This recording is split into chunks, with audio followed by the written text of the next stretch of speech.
こんにちは。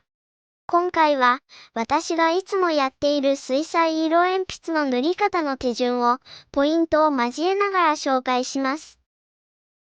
まず、塗る絵を決めます。今回は、ぬいぐるみたちの真夜中のお茶会から、チューリップのページを塗ります。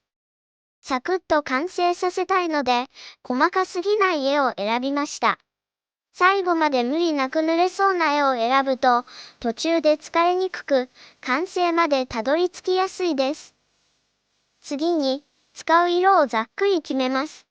今回はステッドラーカラとアクリルを使って塗っていきます。春らしく可愛い絵なので、ピンクやオレンジなどの明るい色をメインにしたいです。使う色数を絞ると、完成時に全体がまとまりやすくなります。塗る色が思いつかないときや、色数を絞りたいときは、配色本を使うと便利です。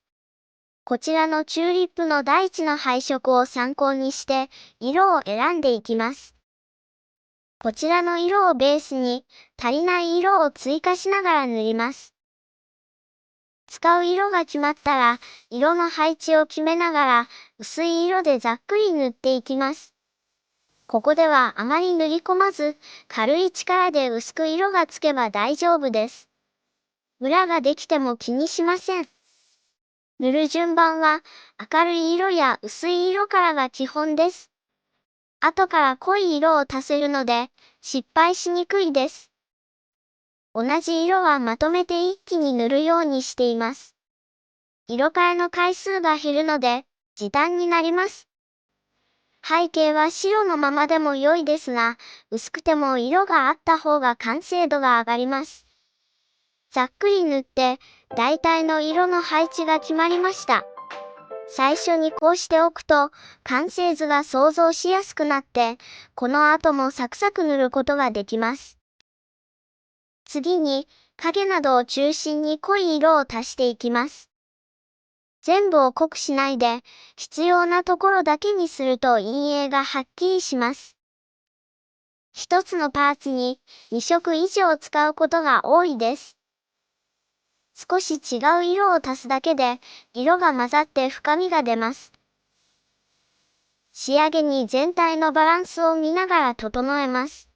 丸3の時に色を決められず塗り残していたところは、だいたいこの時に色を決めます。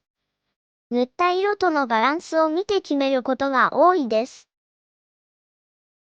今回は、サクッとこんな感じで完成にしました。秋っぽい性格なので、できるだけサクッと完成させて達成感を味わうようにしています。手順のまとめです。私の塗り方は、薄い色でざっくり色の配置を決めながら塗り、後半に濃い色を足して整える、という流れです。途中のポイントも参考にしていただくと、時短や完成度アップが期待できます。ぜひ試してみてください。今回の動画は以上です。ご視聴ありがとうございました。